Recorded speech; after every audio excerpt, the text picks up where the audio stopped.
This is Hannibal here from thehannibaltv.com with another paranormal interview. This time I have a retired middle school teacher who's an author, filmmaker, podcaster, photographer, relic practitioner, and mentor, among other things. He knows a lot about the Akashic records, which we'll get into, which I'm only just learning about today. And he's also had a UFO experience, which I know the fans like to hear about on this channel. So, Adam, Gell, how are you doing today? Okay, very good. Thank you. Nice to be here. Nice to have you. And as far as the Akashic records go, do you want to start by just telling us what the Akashic records are? Well, yeah, the Akashic records are an imprint of our personal actions, our words, our deeds. It's a history of our past lives and also future possibilities based upon our present circumstances of what we manifest for the future, based upon the words we speak, and so on. What happens is that when we act, or when we think, or when we speak, we create a vibrational field. So, for example, it's like throwing a rock into a lake or a pond, and you see the reverberation of the water going out. And if there would be no boundaries in the lake or the pond, it would just keep going on and on and on, just like a sound wave, so to speak. It would die down a little bit. Our actions get stored in what is known as the Akasha, which is in the fifth dimension. It's the place where we dream. It's in the astral plane. It's the place where things get stored. And so when a person like myself is reading the Akashic records, or a person seeks to have their Akashic records read, I make contact with that information, and I'm able to receive information that talks or helps a person or guides a person into what their past lives might have been and what's going on in their lives, in their childhood or trauma or whatever incidents might have taken place, and also future possibilities. So it's really a way of us enhancing or developing a connection to our soul, as opposed to being ego-based, so to speak, where we work on yes or no, or on power and polarization of things. Now, this is not something that's obviously taught in middle school, and there does seem to be a lot of information of it out there when I research it. But as someone who's been a teacher, this is kind of like far out their topic. How did you become interested in this topic, and what made you a believer? That's a good question. I guess every person goes through like a sort of dark night of the soul where they start to question certain things in their lives. Some people sooner than later. When it happens sooner, I guess it gives the person an opportunity and to develop more, a connection to more spirituality-based personal growth, which gives you support. But for myself, as a phys ed teacher, I experienced different things that took place. I'd have these psychosomatic feelings of like having this panic attack in the gym at different times in my career, more so as in the latter part of my career. And as I had investigated or had symptoms, I had asthma symptoms. I couldn't breathe. Every time I looked up at the vent in the gymnasium, and that led me to not develop asthma, but somehow enhance the psychological parts of what I'm about to say. So as that went along, there was a woman at work, after seeing doctors, and being treated in conventional medicine. One of the women at work said, "Why don't you see my friend? He does healing work." And I said, "What is that?" I was always interested in like acupuncture and acupressure and, Chinese medicine and understanding the meridians. But to go beyond that point of understanding what was beyond it, I had no clue. So I contacted this person on the telephone. The person was obviously psychic. I didn't understand the concept of what the person was able to do or not, but he said to me on the phone, "You have asthma." I said, "Asthma? Wow. How does he know I have asthma?" I didn't even say anything. So from that point, I visited him and went for many sessions. And over a period of time of him doing Reiki, which was energy work from a distance, even though it was in the same room, I was opening up to a more intuitive sense. I was able to perceive things after I left. I'd have a deeper understanding of life in some capacity, almost like an awakening. And as I proceeded to go there, I realized, he said to me, you came from Europe in a past life. And I was always interested in World War II. I learned German fluently within 5 months. I lived in Germany. I was married to a German woman who I got divorced with. But to make a long story short, as I went down this rabbit hole of understanding the spiritual path, I recognized the fact that there was so much information out there that was one thing led to another. And one of the things that I stumbled upon, probably by, one of the synchronicities of life, was the Akashic records. So I contacted someone who gave me a reading, and the person said to me, you had a past life in Europe, in Germany, as a doctor in the concentration camps. And to me, I kind of understood what the person was saying, but not to the level or the depth of why I had a fear of the vents in my gymnasium, a fear of doctors, but then along also speaking German fluently within 5 months, going to Germany, living there. And to make a long story short, she did a reading for me, told me these things, and then I did readings for myself and came up with information that was very similar to what that person said. So as I proceeded to have readings done for me, I also learned to give readings for other people, and also healing work. And one of the clients I had was also able to read the Akashic records. I did an energy work for her via Zoom. And after a while, towards the end of the session, she said to me, I said, what is it? She jumped up off she says, I remember you. I said, from where? She said, the concentration camps. And so I was obviously drawn into this energy and this thought pattern of what had happened in a prior life. And that proceeded to me, who I have a YouTube channel where I interviewed a couple, and the couple said to me towards the end, with me not mentioning really much of my past, they said, just do me a favor, if you could contact this person that we know. So I contacted the person, and she said to me, she says, I remember you. I said, from where? She said, from Auschwitz. So for me, it was, again, a confirmation of some of the things that I was being told. So now, how does this impact my life? Or how did this impact me in terms of the Akashic records? Well, for one, having had the readings done and having me access this plane, I was able to resolve certain issues that exist, not 100%, but at least to recognize some of the things that I needed to work on in this life that were impacting me from a past life. And so the Akashic records, to pick up on it, it assists us in maybe understanding why we have that phobia of going in the water, or why we have that feeling of not wanting to see a certain person, or while we're drawn to a certain person or a certain country or a certain language or a certain interest. And so the Akashic record put me on this place to better, first of all, to have a dark night of the soul, a dark experience, but then something to enhance my soul's path. Yeah, I've heard about these dark nights of the soul. Tank Abbott, the MMA fighter, has had a few of them and actually told me about them. Um, what was yours? Because normally you hear about them as like a negative time where like you actually think you're going to die, or you reach an all-time personal low, and that kind of awakens your spirit. But what was your Well, situation? I would say, as a young person, I wouldn't have known that it was a dark night of the soul, but I would say personal childhood trauma, and living through it, it didn't feel, I couldn't label it as such. But when you are able to look into it and validate it, and in other words, view it inside yourself, where it's a scene and how you react and how you really feel, your true feelings about a situation.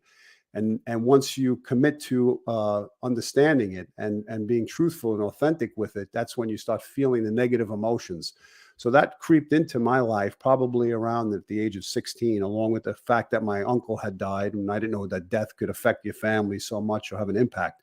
But more so, as I got older, and I had Lyme disease, and it somehow created a little bit of a problem for me, emotionally, physically, and that woke me up to the fact of seeking help, along with the fact of having these past life issues of seeing things, or as I said, seeing the vents in the gym. But it was a combination of a physical and emotional pain that I was going through that caused me to go inward to have to expand my consciousness. In other words, you could either be a victim of the circumstances, or you could use the circumstances for your advantage to grow. And so it was a dark night of the soul, which helped me grow and expand. Now you're talking about being a doctor at a Nazi concentration camp. That wasn't too long ago. So are you assuming that you pretty much would have come out of one life and almost right back into another? Well, from my understanding, I had asked the same question to the people who gave me the readings initially, and they said, no, I see it, and it's usually between, I think, 18 or a certain amount of years, but I thought like it would take a certain amount of years to reincarnate into a new life. But from what I've heard, or from my experience, and what I've had regressions done, and so the regression confirmed the same information that I received through the Akashic records. So I could only say that it did happen. You can't prove it. It's nothing to prove. It's something that I feel inside my soul. And so, yeah, it was a short period of time between, I'd say, 1945 and 1965, a 20-year difference. I had a past life regression multiple years ago that didn't really say much, other than it seemed to indicate that all my lives are short.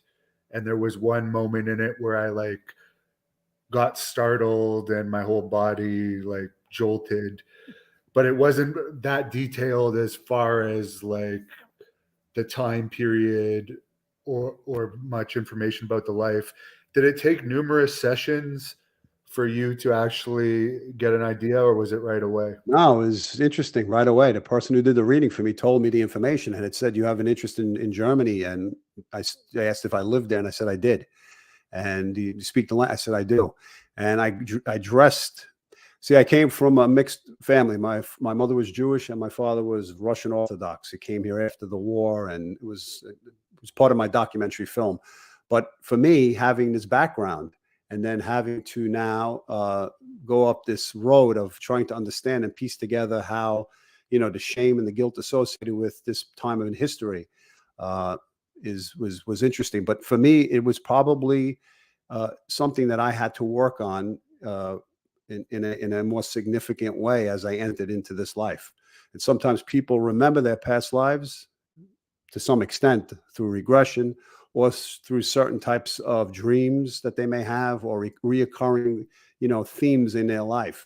And to me, I think I had reoccurring themes in my life that, as I said before, could have put me in the role of being a victim.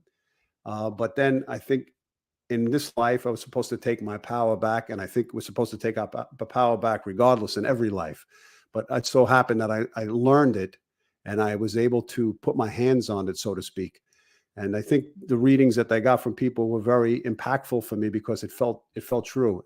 And the fact that not more than 3 people were saying the same thing, and something I felt within myself, but as I said, couldn't put my fingers on, was pretty telling for me.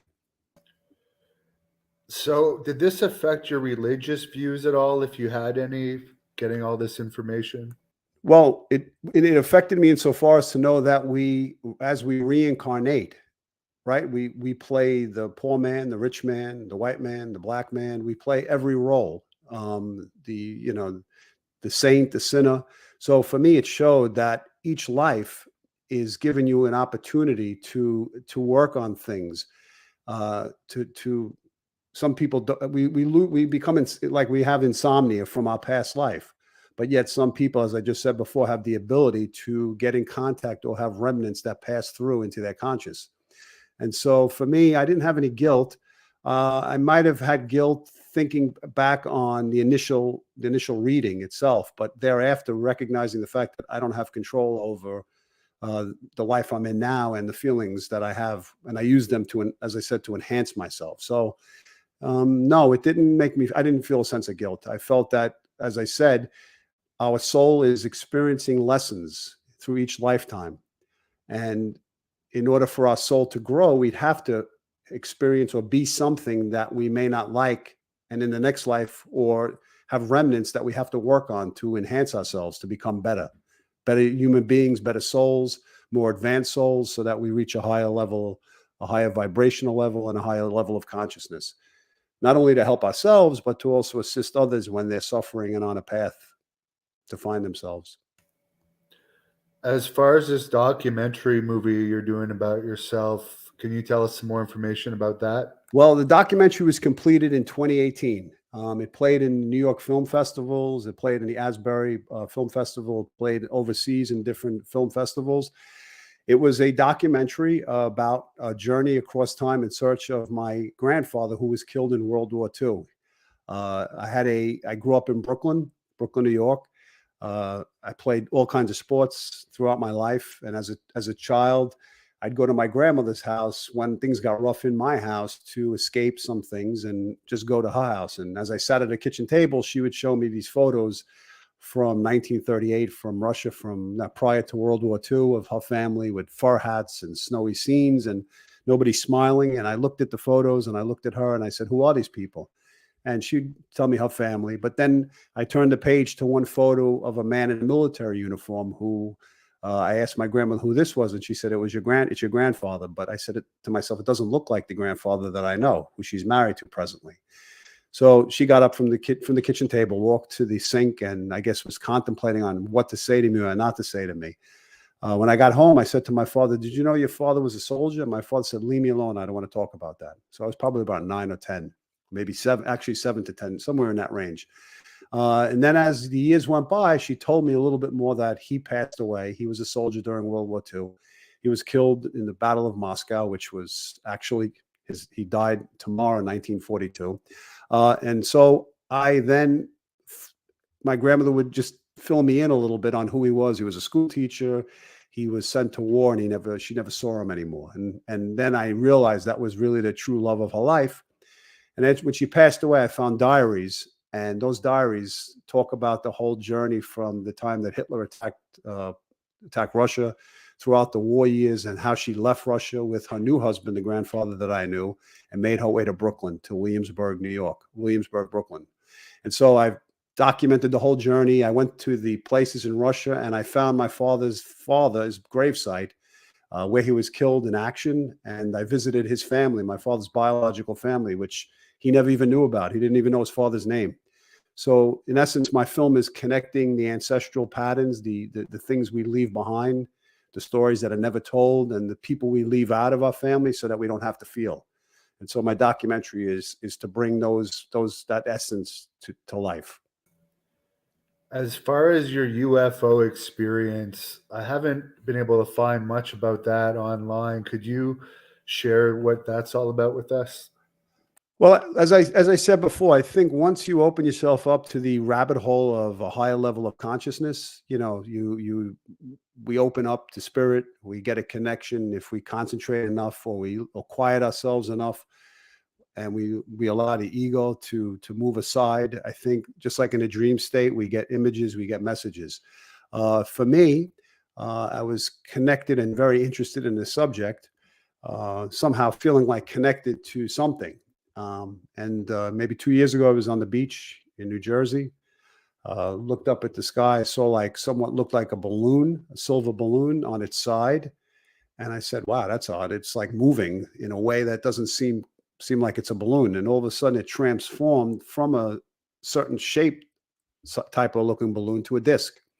And then it just, on a 45-degree angle, just took off right by into the clouds. And that was like on a 1 o'clock afternoon, and people were at the beach, and somehow or another I saw it. Nobody was looking up in that direction, and it wasn't even far off the shoreline of the beach itself. So that was my first experience. Second experience was I was driving on a turnpike in New Jersey. It was almost the twilight hours. It was probably around 5 o'clock, 6 o'clock in the wintertime. The sun was setting, and all of a sudden this blue disc just it wasn't a disc, I'd say. It looked like a Roman candle, exploded like maybe about 200-300 feet above my car. And I was going like 60 miles an hour. So I was like, "Well, what was that?" And from my understanding of seeing different, UFO videos and contacting people, it looked like some type of connection that was made to some extent. So that was my experience with that. What are your thoughts on what UFOs could be now that the government has kind of acknowledged them, but only as unidentified aerial phenomenon, not as anything beyond that? But a lot of people have theories. Well, my theory is that we're not the only race that exists in this universe. We're made up of various, maybe, different types of extraterrestrial beings in combination. Many people's DNA, that people believe that people come from different planets, from planet Sirius, the Pleiades, Arcturians, Lemurians, all different various types of races. And I think that many higher end being people, like, that existed, had this, probably came from some type of higher consciousness race that was able to, or try to assist the human race.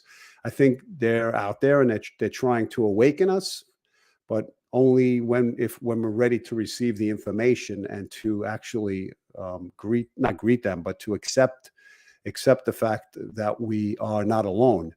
And much of the information is suppressed so as not to scare the public, or to actually share the universal wisdom or universal space with others. We have to be the dominant race. We have to be the ones. But meanwhile, there are races with higher potential in terms of spaceships, in terms of consciousness, of telepathic communication, all these different abilities that exist from so many people that had contact, and speak about the connection of being healed, of being given insight into the future, premonitions of what's about to take place or what could take place.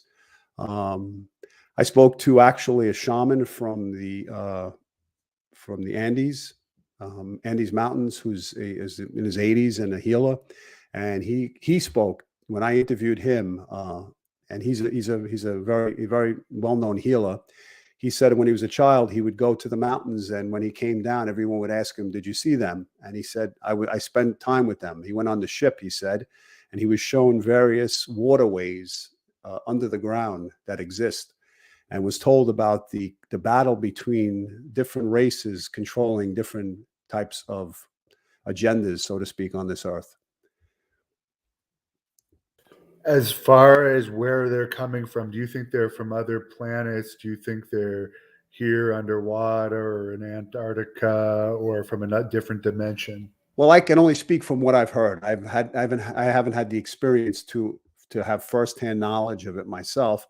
Although when I did an Akashic record reading, I did hear, I forgot which group it was in the outer rings of Saturn. I don't recall the alien race, but I received that information. And then what happened was I did an interview with a woman by the name of Angela Thompson, who works for IRVA and has studied alien and been in contact with aliens. And she told me that, I forgot the race that is in the outer rings of Saturn. So my reading was somewhat correct. So I believe that there are different races that are actually on this planet itself. I know people that communicate or have had experiences with other races here that look just like you and I. Different beings and groups that have made contact and created different races amongst us and them. I know that you help people now find out their own records and so forth. Did you develop special powers for this, or is this something everybody has and you've just figured out how to help people find it? Well, let's put it this way, right? There's there's gold that exists in this planet, there's silver that exists in this planet. We all have the potential to find it somewhere, right? And we could look at it as like the jewel, or like a commodity. And in terms of myself, I always believed, after having these experiences with having this work done with me, that my potential to expand was great. And it was happening in terms of the energy that I was feeling and helping, and other people doing Reiki, distance Reiki. They were feeling the energy from a distance. It enhanced their energetic field. So I was seeing results from other people. In terms of the Akashic records, everyone has the potential to be able to access the Akashic records. Each person receives different messages, some in the form of seeing things, some in the form of hearing things, and some in the form of healing things, and some people get all of those. So I would say that we have the potential. I would say that the more we delve into it, the more we concentrate on pushing our ego aside, the greater our connection is to spirit, whether it be in the form of however a person can do it, through meditation, through even something that they enjoy that raises their vibrational level, is a way to connect to spirit. Daydreaming, you know, not Edgar Case was known as the sleeping prophet, and he accessed the Akashic records. But in terms of scientific knowledge, you have people like Irvin Laszlo, who is a Nobel Peace Prize candidate, and he spoke about the Akashic records as a quantum web, as I mentioned at the very beginning of the program, of how we're connected to that web. And each of our actions and thoughts, they go into the web, and people can read that. It's connected. And Einstein believed in it as well. So, in terms of accessing it, it's accessible for everyone. It's a matter of doing the work of concentrating and raising your energetic vibration to be able to keep the 8th chakra, which is about 12 inches above the top of your head, open. And that gives a person a clearer connection. How far did you go back in your own records? Well, for me, since that last past life was the most pronounced past life, I've been the theme has been the same from readings that I've had from other people. So while it's easy to read your own records, it's much easier to have someone read your records for you, because your ego gets in the way and your own judgment gets in the way. Your self-doubt gets in the way. So for me, it's been a theme of being imprisoned, or being in a place where I was imprisoned or held in captivity. And this was the most pronounced one, but there were more in past lives prior to this. There was a fan on here that commented on your camera and lighting. I know it's a little off subject, but I was noticing the same thing. What type of camera do you use I for your use a videos? Lumix G85. Yeah, Okay. yeah. Yeah, it looks like TV quality. And I had a question for you related to your work as a teacher. I've noticed lately there's so many viral videos out there of kids recording teachers, some of them actually aggravating teachers to the point of snapping, and also just recording them doing stuff that was probably not an issue when you started teaching. I don't know if it was starting to come to play when you retired or not, but I'm just curious your Well, thoughts on all this, in because the it's big junior in high, the US yeah, right now. in the junior high school, they had basically, rules of keeping your phone away and not out. And so specifically in a physical education environment, kids were actively engaged and they weren't using their hands for phones. So, I mean, the phones were put away and there was really no problem with that. In certain, I guess maybe in classes where the classrooms are much bigger, where kids could hide behind something, I guess, they could obviously take out a phone.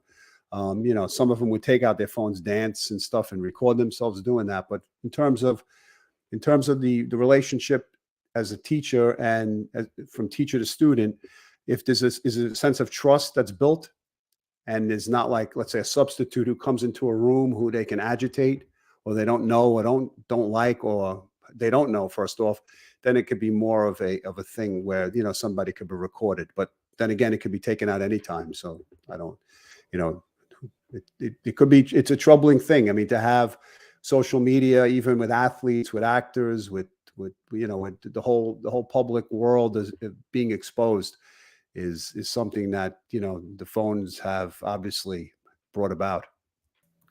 Yeah, it would definitely turn me off of being a teacher these days, for sure. Were you a coach at all? I guess Well, you must. I first off, I played college baseball. I was a Division I pitcher in Brooklyn College. I play ice hockey. I play ice hockey now, but I played ice hockey and roller hockey throughout my life. So I've had a deep interest in sports. I haven't coached, but my teaching was more of a philosophical download of trying to assist the children to better understand themselves. And somehow my intuition would play into me understanding who, the suffering that they might have endured or felt, and try to teach lessons in a way where obviously wasn't directly related to one person, but directly related to the whole class. And that was more of like an idea of trying to enhance their ability to better understand themselves, and not to be a bully and not to pick on people.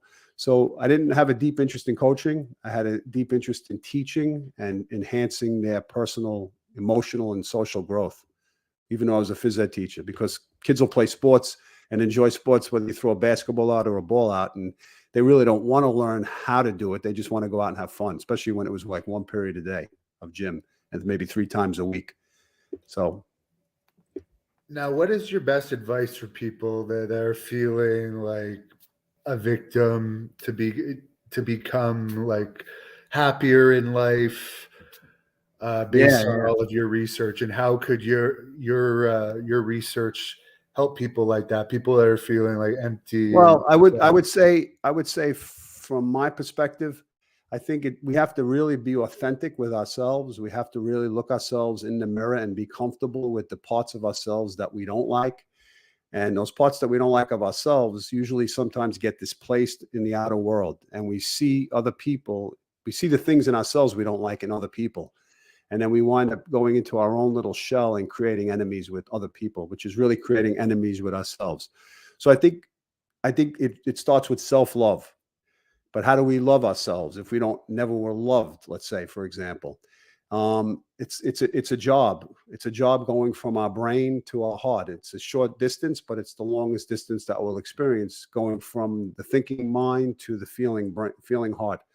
So I advise and I try to tell people to retrace the parts of themselves where they felt ashamed, where they felt they were traumatized.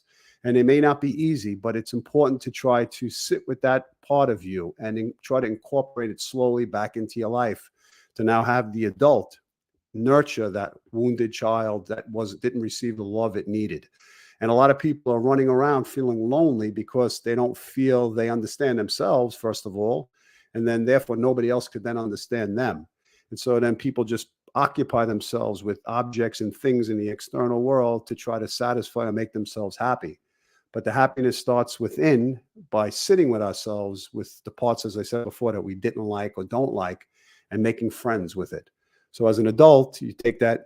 One of the things I tell my clients is to get a picture of yourself in a time in your life where you had a hard time, where you really don't even look at the photo because it reminds you of that period.